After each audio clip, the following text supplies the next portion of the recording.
agar harta kita bisa membawa kepada berkah. Yang pertama, tadi secara umum Quran komprehensif ya, utuh. Ya, sebagaimana masalah dunia akhirat Quran utuh, tidak salah satunya. Meskipun akhirat itu lebih utama kan, tapi dunia juga Quran juga hasanah fid dunia kan. Kita minta hasanah fid dunia, hasanah fil akhirah. Tetapi di ayat lain Allah sebutkan walal akhiratu khairun. Akhirat itu lebih baik, lebih utama. Begitu pula terkait dengan harta tadi, fitnah atau dia penopang, atau bahkan juga orang yang kaya itu juga di satu sisi mulia. Kenapa? Karena dia berzakat, ya, karena dia berzakat. Tukhadhu min aghniyaihim, kata Rasul, wa turaddu ila fuqaraihim. Zakat itu baru ada. Zakat itu baru ada syiarnya, pelaksanaannya kalau ada orang kaya kan. Ya, maka zakat itu kata Rasul diambil dari orang-orang kaya di masyarakat, kemudian diberikan kepada orang-orang miskin di antara mereka. Nah, jadi ataupun mungkin ibadah-ibadah itu juga pun memerlukan harta sebagiannya. Ya, wakaf itu ibadah yang utama juga ya, karena wakaf itu nilainya tidak berkurang. Artinya dia bisa menjadi, memang kata para ulama, sedekah jariyah itu yang dimaksud adalah wakaf. Shadaqatun jariyatun dalam hadis yang menjelaskan bahwa ada 3 amalan yang tidak terputus pahalanya. Sedekah jariyah, ulama menjelaskan, sebagian ulama maksudnya apa? Wakaf. Ya, nah kita bisa berakal kalau kita punya harta. Jadi zakat, wakaf, bahkan umroh, haji, gitu ya.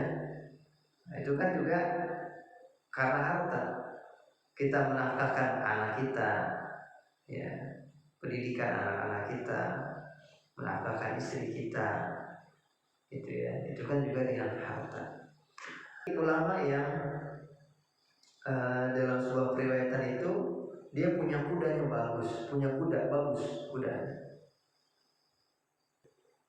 Nah, beliau ketika menunggangi kuda ada orang yang berkata, wahai imam, ya kalau kita mungkin ustaz gitu ya, kok ustaz kudanya bagus banget? Ya bukankah dikatakan bahwa dunia sijil mukmin, dunia ini adalah penjaranya orang mukmin dan surganya orang kafir. Kok engkau wahai imam mewah banget kuda kamu gitu? Maka apa jawaban beliau? Ya, apa jawabannya kira-kira? Ya. Penjaranya kita aja seperti ini, apalagi surganya nanti. Sementara surganya orang kafir seperti ini, apalagi nanti penjara mereka. Nah, jadi kita sebagai muslim itu kita mulia sebenarnya di hadapan Allah ya. Alhamdulillah Allah muliakan kita. Kenapa? Penjara elit. Iya, penjara elit. Jadi kembali bahwa berarti bagaimana sekarang? Ya. Pertama, ya, caranya apa? Pertama, jadikan dunia itu sarana, akhirat tujuan kita, gitu ya. Tujuan kita akhirat, orientasi kita akhirat. Kita hidup di dunia ini orientasinya akhirat. Beraktivitas di dunia untuk akhirat. Tujuan akhirnya orientasinya akhirat. Tapi dunia adalah sarana, ya, pengantar kita, wasilah kita menuju akhirat. Pertama itu.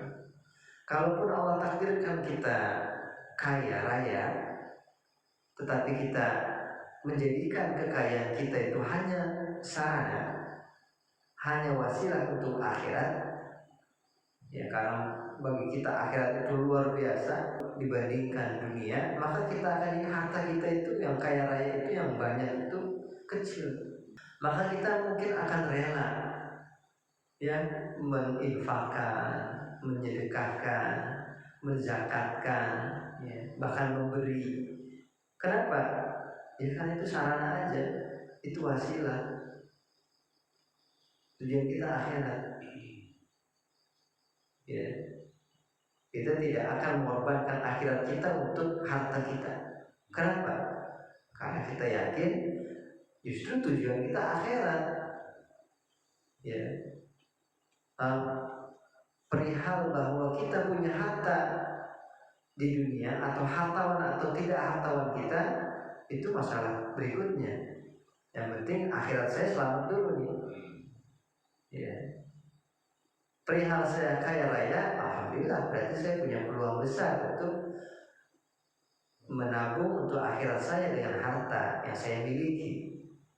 Tapi perihal saya bukan hartawan, ya, tidak kaya raya, yaitu tidak terlalu bermasalah selama akhirat saya selamat. Ya, yang masalah saat kita nggak kaya raya, akhirat kita nggak selamat, itu masalah besar. Atau kaya raya tapi akhirat kita nggak selamat. Nah, jadi kita konsep dulu akhirat saya selamatnya nih. Kalaupun saya punya harta ataupun nggak punya harta, saya pastikan saya selamat di akhirat. Saya pastikan akhirat tujuan saya. Jadi pertama, jadikan akhirat itu tujuan, harta sarana.